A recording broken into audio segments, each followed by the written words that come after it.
¿Qué es la libertad?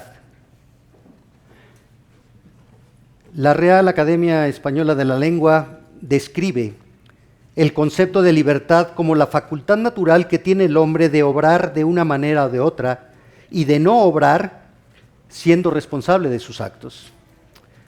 La pregunta es, ¿somos verdaderamente libres? ¿En dónde está la libertad? Porque sabemos que nuestra libertad concluye donde empieza la del prójimo. ¿Somos verdaderamente libres? Te invito a que vayas a la epístola a los Gálatas, capítulo 5, versículos del 1 al 6. Gálatas 5, versículos del 1 al 6. Dice la palabra de Dios: para libertad fue que Cristo nos hizo libres. Por tanto, permanezcan firmes y no se sometan otra vez al yugo de esclavitud. Miren, yo Pablo les digo que si se dejan circuncidar, Cristo de nada les aprovechará. Otra vez testifico a todo hombre que se circuncida, que está obligado a cumplir toda la ley.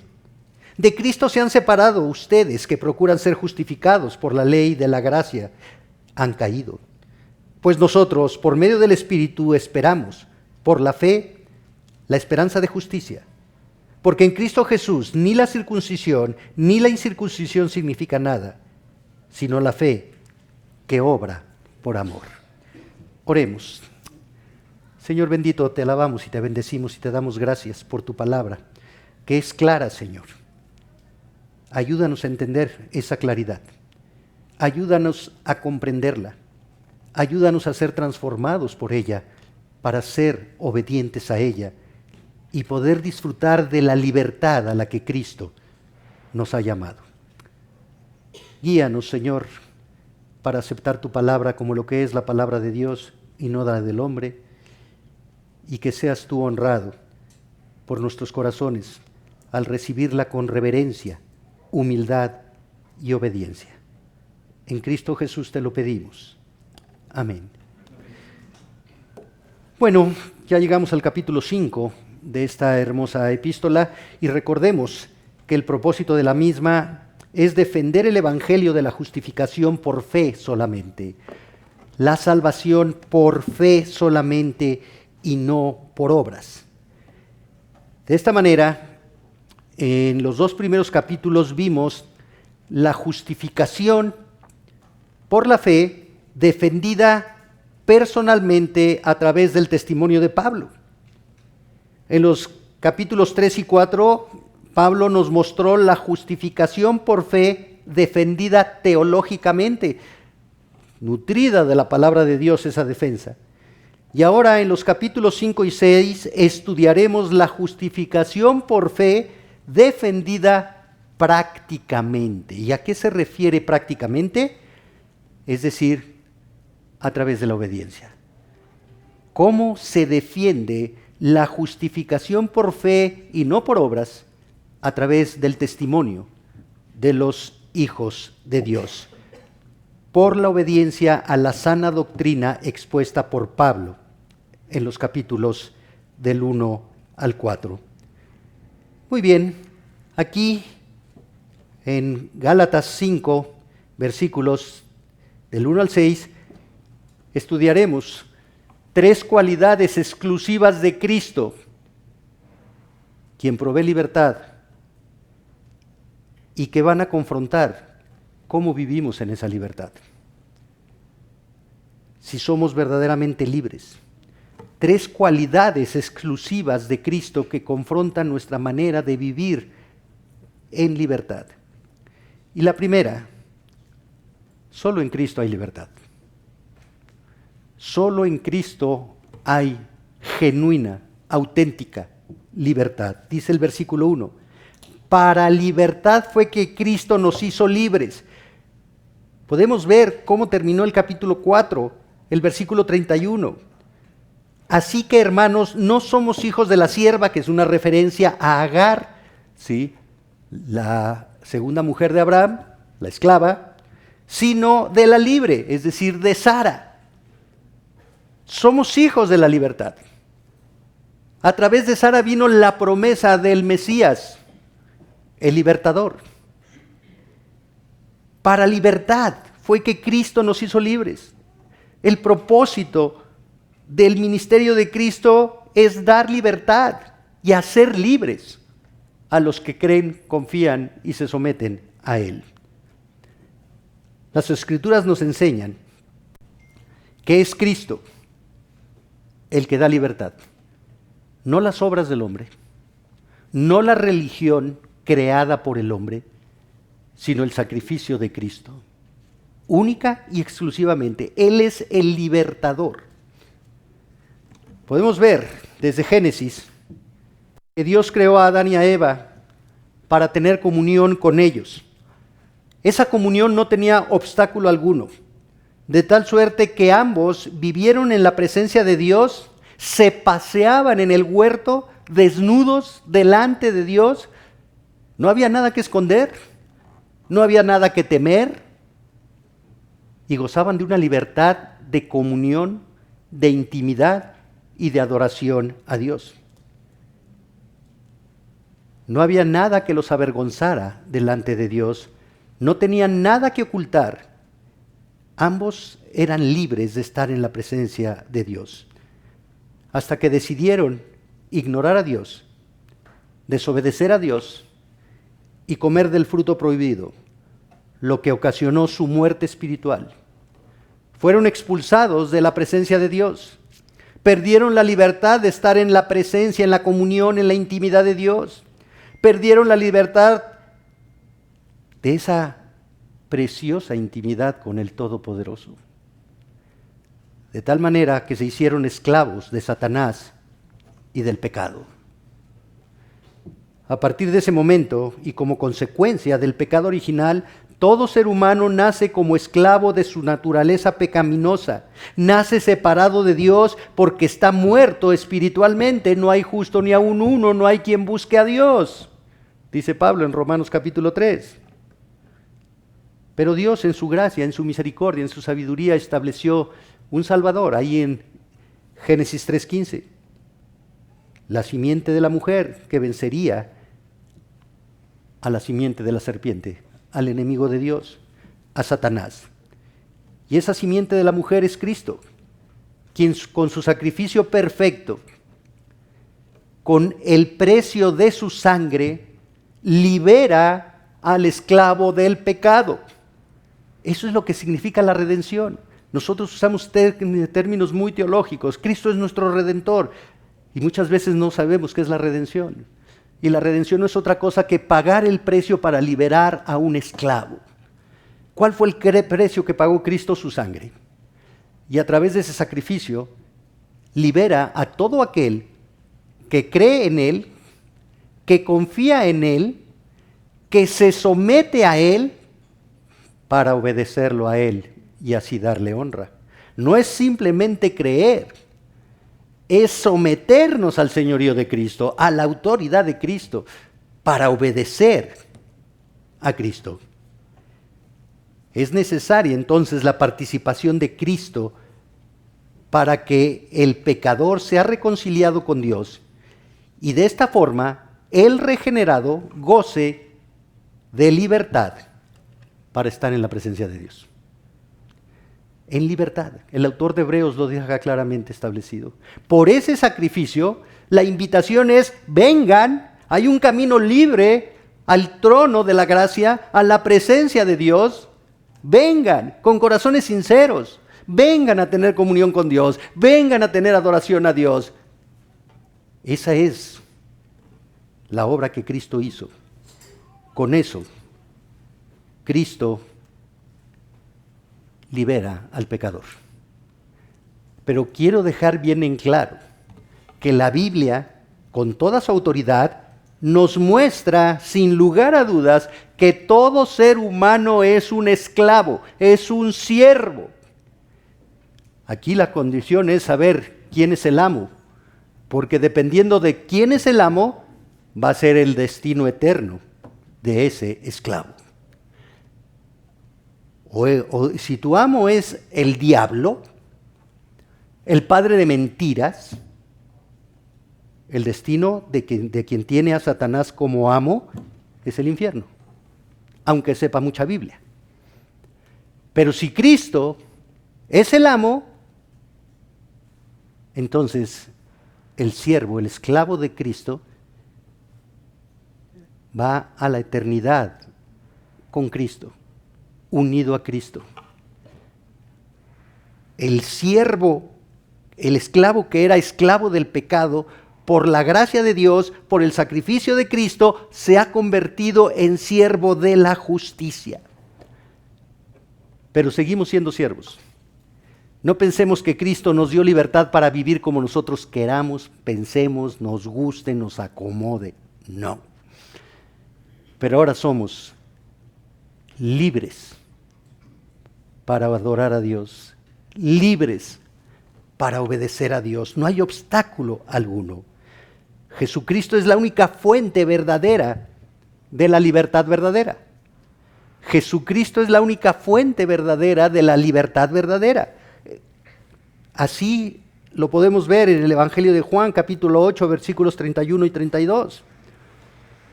Dijo entonces Jesús a los judíos que habían creído en él: si vosotros permaneciereis en mi palabra, seréis verdaderamente mis discípulos, y conoceréis la verdad, y la verdad os hará libres.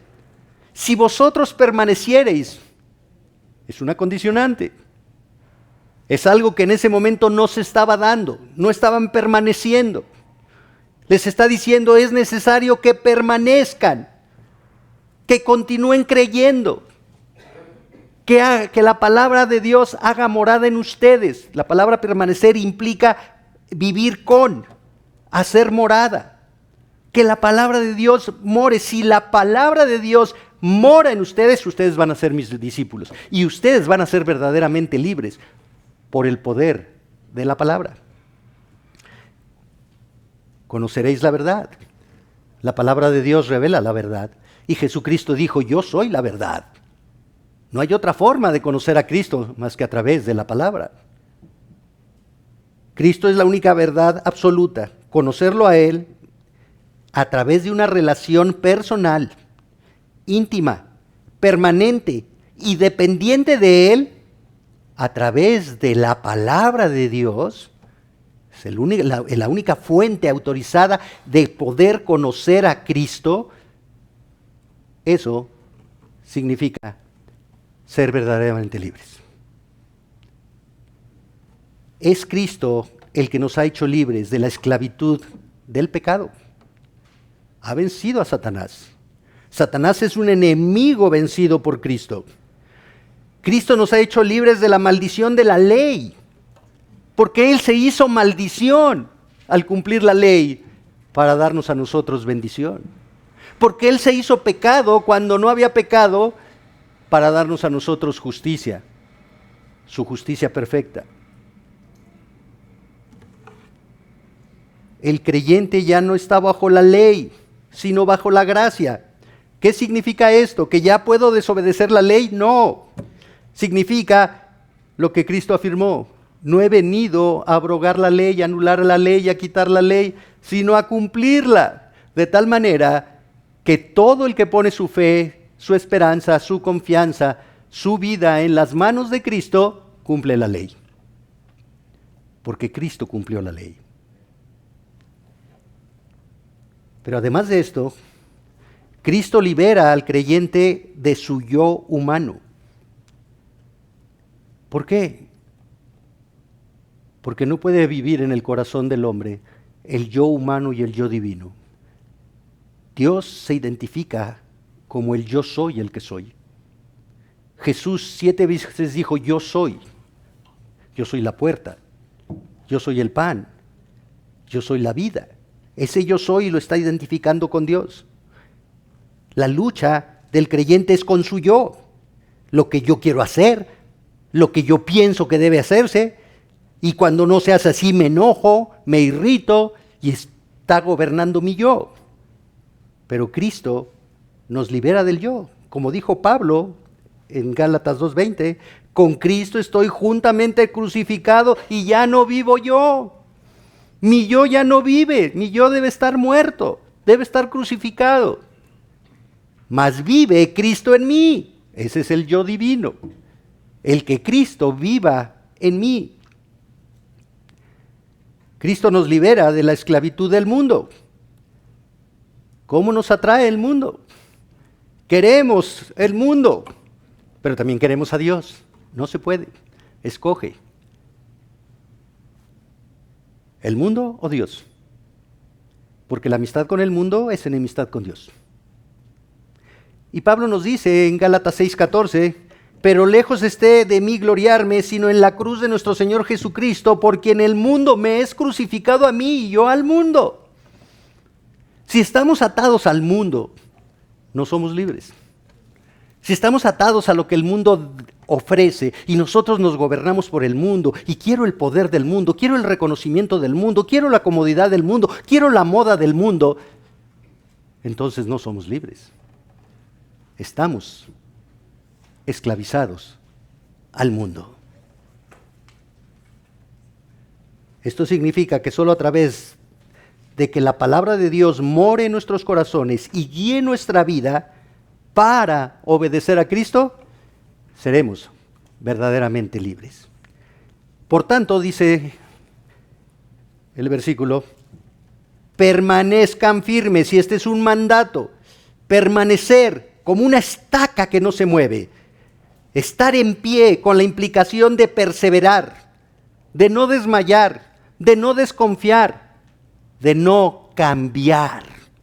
Y este es un mandato permanente en el genuino creyente. Deben permanecer firmes.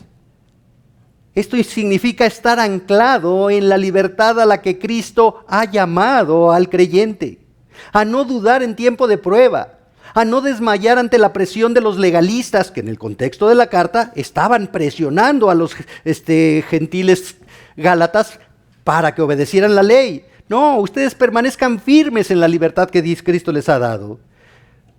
Ante la presión de los incrédulos, ante la presión de la filosofía satánica del mundo, permanezcan firmes en Cristo, a no mezclar la gracia con el ritualismo religioso para complacer al hombre y a Dios. No se puede complacer a los dos. No puedes complacer al diablo y a Dios. ¿A quién buscamos complacer? No puedo complacer al hombre incrédulo, pecador, y al Dios santo. Porque si complazco al hombre, empezando por mí, si yo me complazco e ignoro a Dios, ya no soy siervo de Dios. Me autoengaño, creyendo ser lo que Dios sabe que no soy.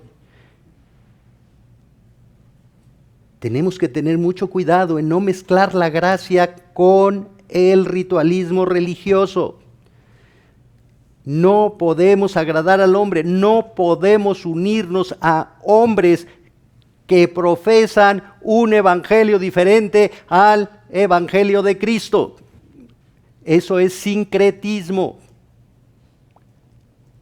Jesús dijo, no he venido a traer paz sino espada, porque la verdad divide, la mentira une, la verdad divide. Y pondré a padre contra hijo, a madre contra hijo. ¿Por qué? Porque la verdad divide. Y el mundo está inmerso en la mentira. Y Satanás es feliz cuando los que se dicen creyentes se unen en un mismo costal y ahí meten a todo el que dice ser creyente. ¿Y qué doctrina tienes? No importa, pero amén, aleluya, Cristo es el Salvador. ¿De veras? ¿De veras? Y yo les preguntaba en la mañana en el estudio, ¿a quiénes escuchan? ¿Quiénes son sus influencers espirituales en las redes sociales? ¿Conoce su doctrina? ¿O nada más porque habla de Cristo y es un gritón, los vas a seguir? ¿Conoce su doctrina? ¿Conoces qué es el evangelio del arrepentimiento? Muchos de ellos ni hablan del arrepentimiento. Pero dicen cosas bonitas, emocionantes, que llenan tu carne, pero no te confrontan con el pecado y no alimentan tu espíritu. Cuidado, porque eso es perder la libertad que Cristo ganó en la cruz. Cuidado, pero cuidado porque No podemos ir del otro lado a ser un legalista extremo, radical, de si no es así, están todos condenados. No, la Biblia dice ni a diestra ni a siniestra, en medio, equilibrado, maduro. Y dice Pablo, y no se sometan, y aquí está otro imperativo presente, no se pongan bajo la autoridad de, porque eso genera un yugo de esclavitud, se unen como esclavos y se separan de Cristo. Este es un mandato negativo que debe ser permanente en la vida del creyente. Por ningún motivo se coloquen bajo la autoridad de algo que atente contra la libertad que han recibido en Cristo. Para los destinatarios de la epístola, el simbolismo del yugo no era difícil de entender. Ellos sabían, como agricultores, lo que era el yugo, ese instrumento que se ponía sobre el cuello de los animales para que hicieran surcos derechos, que unía a dos animales para hacer surcos derechos para la siembra. Pero eso representa esclavitud, eso representa servicio y sobre todo representa control de alguien que lleva el yugo, que controla a los animales. Cuando los creyentes gentiles en Galacia confiaron en Cristo, perdieron el yugo de la esclavitud a la ley. Pero como les dije desde un principio, seguimos siendo siervos. Pero ahora el creyente lleva el yugo de Cristo. Lleva el yugo de Cristo. No es un creyente libre para hacer lo que quiera, para vivir como quiera, sin sometimiento a ninguna autoridad. No, no. Está sometido a la autoridad de Cristo. Y en Mateo 11, 28 al 30, Cristo establece, Mateo 11, 28 al 30, venid a mí todos los que estáis trabajados y cargados. ¿Por qué estaban trabajados y cargados? En el contexto les está hablando a un pueblo religioso que establece la ley como su parámetro para ser justificados. Y no pueden, y por eso están trabajados y cargados por querer cumplir la ley y obtener que no pueden ser justificados por la ley. Y yo os haré descansar. ¿Cómo? No te voy a quitar la ley, yo voy a cumplir la ley. Llevad mi yugo sobre vosotros y aprended de mí, que soy manso y humilde de corazón. Únanse a mí, dejen que yo los guíe, dejen que yo les enseñe, porque yo soy el maestro de la mansedumbre y de la humildad de corazón. Cristo no era legalista. Cristo no les dijo, condenados judíos desobedientes se van a condenar, ¿sí? Arrepiéntanse pecadores porque si no al infierno. No. Su amor, su misericordia, su gracia. Únete a mí y déjate enseñar por mí. Únete a mí y sé manso. No seas altanero, no seas orgulloso, no seas soberbio, no seas el que crees que tú controlas tu vida. Deja que yo controle tu vida. Y sé humilde. Reconoce que me necesitas. Y entonces vas a encontrar descanso para vuestras almas. No descanso para el cansancio físico, no descanso de las deudas, no descanso de los problemas, no. En medio de los problemas vas a encontrar descanso a tu alma afligida. ¿Por qué? Da una razón. Mi yugo, mi unión contigo es fácil. Tú no tienes que hacer nada, yo ya lo hice todo. Yo te invito a que vengas a mí. Tú lo único que tienes que hacer es creer en mí. Y mi carga es ligera. Porque además mi carga, en contraste con las cargas de la ley eran pesadas. Pero mi carga es ligera porque mi carga está basada en la gracia. En la gracia, no en las obras. El yugo de la ley esclavizaba. El yugo del legalismo es duro y las cargas son pesadas. El yugo de Cristo nos enseña la humildad, la mansedumbre, la misericordia, el perdón, el amor servicial, el negarnos a nosotros mismos para dejar que Él viva en nosotros, el negar nuestras actitudes egoístas para experimentar el amor de Cristo. El yugo de Cristo quita las soberbias del corazón porque nos hace humildes. No debemos pensar en nosotros como si nosotros fuéramos la verdad. Nosotros no somos la verdad es Cristo. Debemos quitar las soberbias del corazón de pensar que las cosas tienen que ser como nosotros las establecemos, como nosotros las exigimos, como nosotros las imponemos, sin reflexionar. Si muestran la mansedumbre y la humildad de Cristo. Entonces Cristo es la fuente de la verdadera libertad. Él es el libertador. Y llegamos al segundo punto. Solo Cristo es suficiente. Y dice Pablo, versículo 2, miren, y es otro imperativo, pongan atención. Yo, Pablo, ¿quién era Pablo? Bueno, en el versículo 1 del capítulo 1 se nos presenta como un apóstol, como un enviado de Jesucristo. Tiene una autoridad. Yo, Pablo, les digo que si se dejan circuncidar. Pablo estaba circuncidado. Pablo era hebreo de hebreos, judío que había cumplido la ley estrictamente. Y les dice, yo les digo que si se dejan. En el original es una oración condicional. Muestra una acción potencial, lo que implica que los creyentes gálatas, no judíos, todavía no habían sido circuncidados, pero están siendo seducidos por los judaizantes para hacerlo. Están siendo, si ustedes se dejan, no dice si ustedes lo hacen, sino se dejan convencer, se dejan seducir por los legalistas para que se circunciden. Esa es la implicación de este verbo. Los judíos eran conocidos simplemente como los de la circuncisión. Lo podemos ver en el versículo 7 del capítulo 2. Y para ellos era algo que los llenaba de orgullo y de soberbia.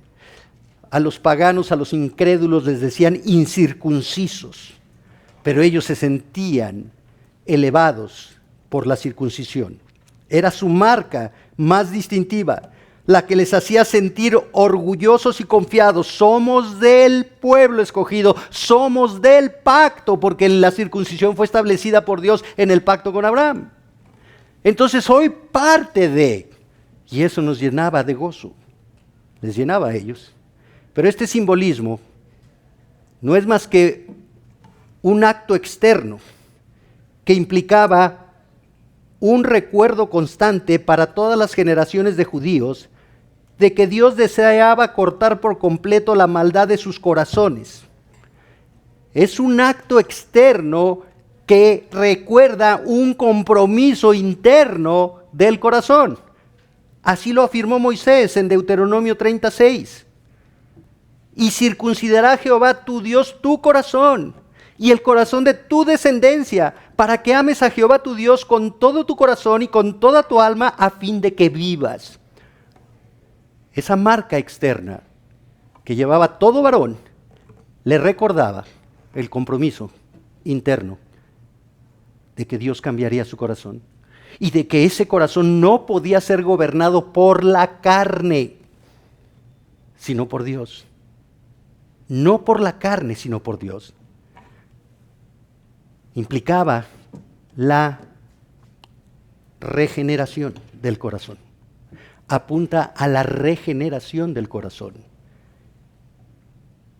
La Biblia enfatiza que la verdadera circuncisión es la del corazón. Pablo lo dejó en claro a los judíos en Romanos 2, 28 y 29. Pues no es judío el que lo es exteriormente, ni es la circuncisión la que se hace exteriormente en la carne, sino que es judío el que lo es en el interior, y la circuncisión es la del corazón, en espíritu, no en letra, la alabanza del cual no viene de los hombres, sino de Dios. La circuncisión la hace Dios en el interior del corazón, y mostró un símbolo externo para recordar el gobierno de Dios en el corazón. del hombre. Un símbolo externo. Una regeneración espiritual. Una regeneración interior. Una remoción del pecado. Implica quitar la dureza del corazón para transformarlo, haciéndolo sensible a la voluntad de Dios. Siendo movido ese corazón a la obediencia a Dios. Y las mujeres dirán, ay, gracias a Dios que no es para nosotros. Pero ¿por qué se estableció la circuncisión para el varón? Y esto teológicamente es precioso y muy extenso y no me voy a detener en ello. Nada más les digo, ¿sí? ¿Quién engendró a Jesús? El Espíritu Santo. No fue ningún hombre. Lo pueden ver ahí en el capítulo 1 de Mateo, las genealogías. Y habla de José, el esposo de María, la cual fue madre de Jesús. Pero, ¿por qué? ¿Por qué en el hombre? Bueno, porque el hombre es el líder espiritual establecido por Dios. Y se establece que ese liderazgo espiritual no puede estar gobernado por el pecado ni transmitir el pecado. Y por eso le dice al hombre, tienes que cortar tu carne. ¿Por qué? Porque tienes que ser gobernado por Dios. No por tus pasiones, no por tu ira, no por tu enojo, no por tu legalismo. Por Dios. Y cuando tú, varón, eres gobernado por Dios, vas a instruir a tu esposa a que circuncide su corazón a través de ministrarle la palabra de Dios y dejar que la palabra de Dios la confronte y dejar que la palabra de Dios la edifique y llevarla a un arrepentimiento de su carnalidad, de sus pecados, de sus obras pecaminosas delante de Dios. ¿Por qué? Porque yo como varón tengo una señal exterior que me implica mi compromiso interior con Dios y tengo ese compromiso que compartirlo con mi esposa. ¿Por qué? Porque eso me manda la palabra de Dios.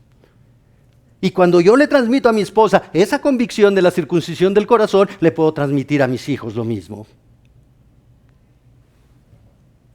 ¿Me estás escuchando, varón?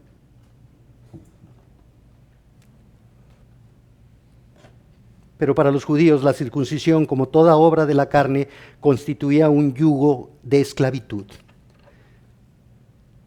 ¿Cuántos yugos de esclavitud nos colocamos? No, pastor, yo como los judíos, sí, nosotros somos hijos de Abraham y somos libres, le contestaron a Jesús. ¿Cuántos yugos de esclavitud nos colocamos? El yugo de hacer las cosas a nuestra manera y no a la manera de Dios. El yugo de no estudiar la Biblia, porque creo que Dios me lo va a revelar. ¿Cuántos yugos existen que son formalismos religiosos que nos separan de Cristo y nos esclavizan al hombre? ¿Hablar en lenguas como manifestación del Espíritu Santo? Si no hablas en lenguas, no tienes al Espíritu Santo. El orar de determinada manera. Es que si no repites esto, si no dices la oración y la terminas en el nombre de Cristo, no vale. ¡Ah, caramba! Entonces es fórmula mágica el nombre de Cristo. ¿No has entendido qué significa pedir en el nombre de Cristo? Y todo el mundo termina la oración. Y en el nombre de Cristo. Ay, perdón, se me olvidó decir que en el nombre de Cristo. ¿Sí? En el nombre de Cristo es bajo la autoridad de Cristo, bajo la sana instrucción de Cristo, pero no es magia ni fórmula espiritual. Pero estamos esclavizados a eso. El dar en diezmo religiosamente, u obligar a dar más de una ofrenda, o las enseñanzas de que solo los pastores pueden bautizar. La Gran Comisión no dice que el pastor puede bautizar, dice tú discípulo ve y haz otro discípulo y bautízalo. O establecer normas para la participación de la cena del Señor. No, aquí solo participan los que son bautizados en esta iglesia. Oiga, es que yo tengo muchos años de cristiano, me cambié de casa, yo me bauticé en tal iglesia. No vale. Solo aquí. Yugo de esclavitud religiosa. La psicología que se usa en la consejería bíblica es un yugo de esclavitud. Todos esos yugos nos separan de Dios. Pablo menciona 4 graves consecuencias de ignorar la suficiencia de Cristo y someterse a ritos, tradiciones de hombre que esclavizan. Primero, Cristo de nada les aprovechará. Cristo no les va a traer beneficio. Lo que Pablo quiere decir es que la fe de un hombre descansa en Cristo porque Cristo es suficiente. Y si Cristo no es suficiente y tienes que añadirle ritos, legalismos, pensamientos humanos, obras de hombre, entonces Cristo no es suficiente.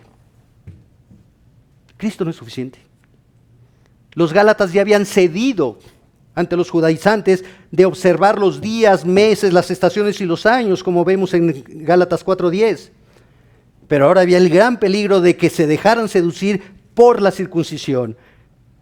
Si aceptaran la circuncisión pensando que ella era necesaria para la salvación, Cristo de nada les aprovecharía. La muerte de Cristo sería inútil, estéril. ¿Qué significa esto? Que Cristo no tiene autoridad de perdonar pecados porque falta la circuncisión, falta el rito. De que Cristo no garantiza la resurrección del creyente en la gloria. Por lo tanto, Cristo no es útil para cumplir la ley y liberar de la maldición de la ley. Y liberar de la maldición de las obras de la ley. Porque como dice un comentarista, un Cristo suplementado es un Cristo suplantado.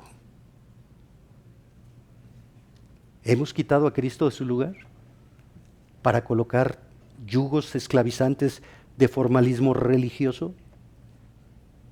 Cuidado, porque viene otro peligro, versículo 3. Otra vez testifico a todo hombre que se circuncida que, primero, está obligado a cumplir toda la ley. Si Cristo te liberó de la ley, ¿por qué quieres regresar a ella? Si ya Pablo dejó en claro que la ley trae maldición, que fue añadida después de la gracia para mostrar el pecado, y ya te ha liberado de eso, ¿por qué quieres regresar al pecado? ¿Por qué? Estás obligado a cumplir toda la ley. Toda la ley. Maldito todo aquel que no permaneciera en todas las cosas escritas en el libro de la ley para hacerlas. Lo señaló Pablo en el capítulo 3, versículo 10 de esta epístola. Y Santiago lo confirma, porque cualquiera que guardare toda la ley, pero ofendiere en un punto, dice Santiago, se hace culpable de todos. Si Cristo mismo dijo que nadie podía cumplir la ley, ahora vamos a pretender ignorar la suficiencia de Cristo, la veracidad de Cristo, de su palabra, la autoridad de Cristo, por cumplir ritos religiosos. Versículo 4 nos da el tercer peligro de ignorar la suficiencia de Cristo y la libertad de Cristo. De Cristo se han separado. Literalmente se han desligado, se han vuelto independientes de Cristo. ¿Y qué pasó en el Edén? Cuando Adán y Eva ignoraron a Dios, quisieron ser independientes de Dios, pecaron y encontraron frustración. Y fueron expulsados de la presencia de Dios. ¡Qué gravedad! Separarse de Cristo es quitarse el yugo de Cristo para poner el yugo del legalismo, de las obras del hombre, que llevan a la muerte, no a la salvación. Ustedes que procuran ser justificados por la ley, a través de ese acto externo de la circuncisión, de la gracia han caído. De la gracia han caído. Se han separado de Dios voluntariamente y de la gracia han caído. No van a experimentar la gracia de Dios. La gracia es el único medio establecido por Dios para ser declarado justo. Por gracia sois salvos, por medio de la fe. Pero si desprecias la gracia, no queda más que una horrenda expectación de juicio. Porque has caído de la gracia. De la gracia habéis caído. No quiere decir perder la salvación, sino dejar de vivir bajo la gracia de Dios. La gracia es lo que sustenta al creyente. La gracia que transformó de muerte a vida, la gracia regeneradora es la misma gracia santificadora y es la misma gracia glorificadora, es la misma gracia que da poder para decir no al pecado, es la misma gracia que da poder para amar como Cristo ama, para servir como Cristo sirve, para dar el fruto del Espíritu que muestra el carácter de Cristo. Es la misma gracia. Dios tiene una sola gracia. Si nos separamos de la gracia, nos separamos de todo. Y la Biblia dice, con toda su autoridad, que Dios ha compartido las riquezas de su gracia. ¿Por qué quieres regresar a la pobreza espiritual, despreciando la gracia de Dios? Pablo le dijo a Timoteo, esfuérzate en la gracia que es en Cristo Jesús. Es decir, apóyate en el poder de Dios y no en tus propias fuerzas, no en tu conocimiento, en tu experiencia, en tu ministerio, en las obras de la carne. No puedes mezclar, Timoteo, la gracia con las obras del hombre. No puedes. Esfuérzate en permanecer en la gracia. Caer de la gracia implica darle la espalda a Cristo. Y hay muchos que vienen a Cristo por emoción, no por convicción. Y después se alejan de Cristo. La Biblia les llama apóstatas. Y un apóstata nunca fue salvo. Fue expuesto a la palabra de Dios, pero la palabra de Dios nunca lo transformó. Pero ¿qué hay de aquellos que así han sido transformados, pero han caído de la gracia por olvidar dar de gracia lo que de gracia han recibido y establecer formalismos religiosos, ritualistas, siendo legalistas? Cristo no fue legalista. Cristo mostró amor, misericordia, perdón. Cristo no juzgó porque no era su tiempo de juzgar cuando estaba en la cruz. Cristo pidió perdón. Padre, perdónalos. Y hoy nosotros queremos ser más que Cristo. Cuando imponemos cargas para que crean, para que vivan, para que hagan, para que decidan. Cristo no hace eso con sus hijos. Cristo no hace eso con sus hijos. Cristo conquista el corazón con misericordia, no con imposición legalista, con misericordia. Y llegamos al último punto, viviendo en el poder de Cristo, versículo 5. Pues nosotros, Pablo se incluye con los creyentes de Galacia, ¿sí? Por medio del Espíritu esperamos por la fe la esperanza de justicia. Y aquí, a partir de este versículo y hasta terminar el capítulo 6, Pablo va a estar haciendo un contraste en la vida del Espíritu y en la vida de la carne, las obras del Espíritu y las obras de la carne. ¿Por qué? Porque Jesucristo dijo, os conviene que yo me vaya y oraré al Padre porque envíe otro consolador. Y ese otro significa otro como yo, otro de mi misma naturaleza, otro de mi misma autoridad, el cual va a estar morando en ustedes. Yo soy Emmanuel, Dios entre ustedes, pero el Espíritu Santo va a morar en ustedes. Y ese Espíritu es un Espíritu de poder, le dijo Pablo a Timoteo en la segunda epístola, versículo 1:7. No nos ha dado Dios espíritu de cobardía, sino de poder. ¿Para qué? Para que podamos vivir en la libertad de Cristo. Y por eso dice Pablo, por medio del Espíritu esperamos, anhelamos. Este verbo implica que es el Espíritu de Dios quien produce en el creyente el anhelo de ver a Cristo. Esperamos, anhelamos por la fe, por la confianza depositada en Cristo, la esperanza de justicia. Literalmente, ejercer esta justicia es vivir en la libertad de Cristo. Solo es posible a través de la transformación interna del corazón del creyente mediante el ministerio del Espíritu Santo. ¿Por qué? Porque donde está el Espíritu de Dios, ahí hay libertad. Ahí hay libertad. Donde hay obras de la carne, imposiciones humanas, no está el Espíritu de Dios. Y no hay libertad, hay esclavitud. Esto implica que la verdadera transformación es interna. que los actos externos religiosos no cambian el corazón. Es el cambio de corazón que se hace evidente exteriormente solo por medio de la transformación que Dios hace y que permite que los demás vean. Pero esta transformación no es cuánto conoces de la Biblia. ¿Dónde está tu grado académico? ¿De qué seminario teológico saliste para validar si sabes de la Biblia? No, eso no es. Es dejar que la gracia de Dios, por medio del Espíritu que mora en el creyente, transforme el corazón en la parte interna, no fuera, en la parte interna. Y para esa transformación se necesita tener tiempo a solas con Dios, se necesita pasar intimidad con Dios, dejar que Dios conozca nuestro corazón, vaciar nuestro corazón delante de Dios, decirle a Dios lo que nos duele, lo que no podemos hacer, lo que tenemos temores, decirle a Dios, ayúdame, cámbiame.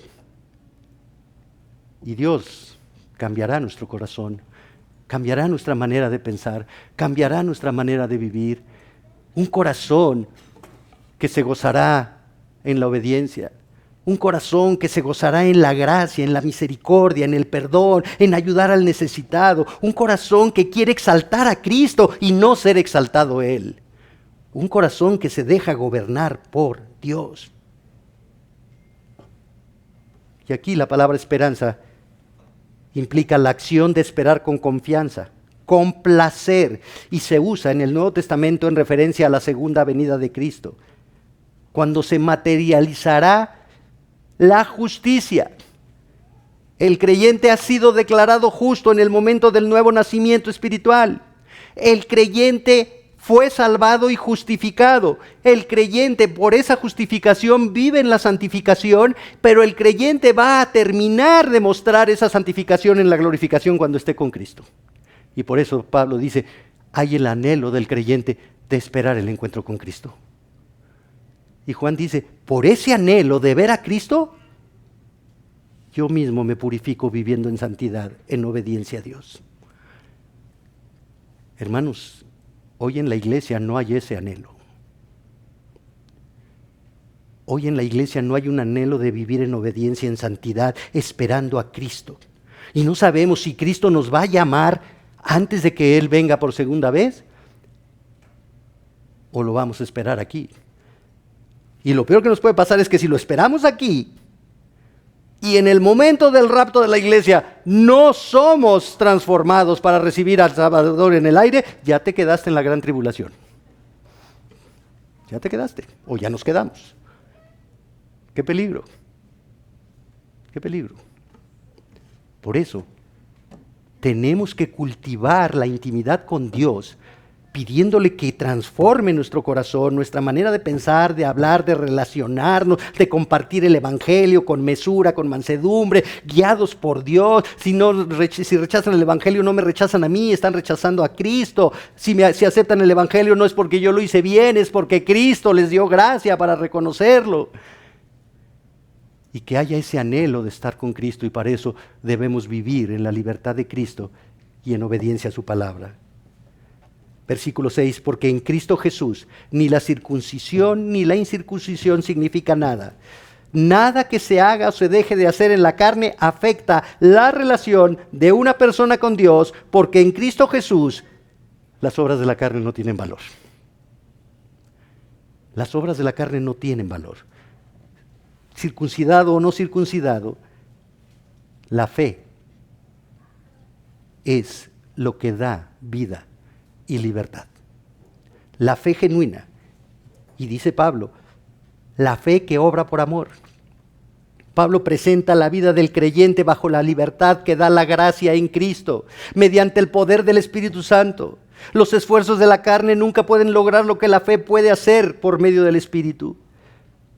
La fe genuina da a conocer su verdadero carácter por medio del amor a Dios, del amor al prójimo, por medio de las obras de amor. La fe en Cristo, la confianza en su sacrificio, en su resurrección, su victoria en la cruz produce en el creyente por medio del Espíritu Santo una fe que siempre es mucho más rica que que un mero entendimiento intelectual, que un pensamiento positivo u optimista.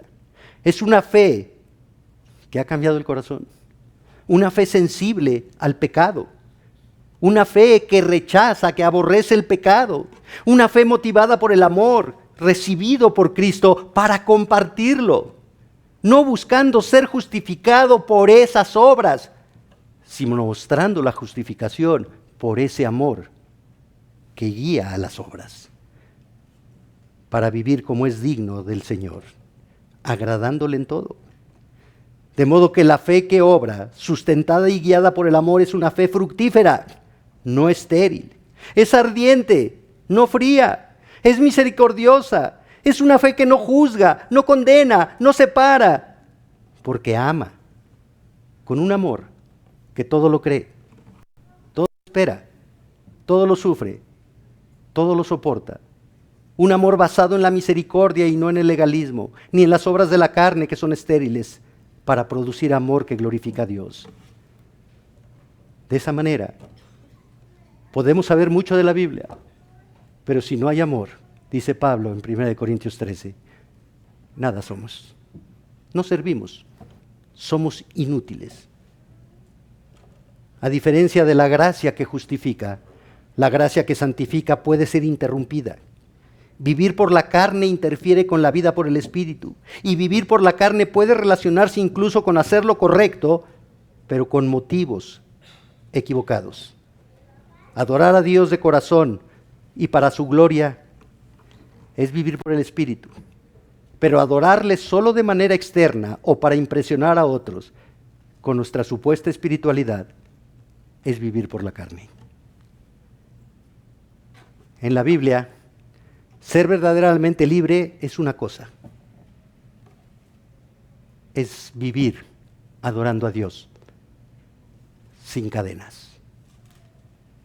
Es vivir adorando a Dios como Dios demandó ser adorado en su palabra.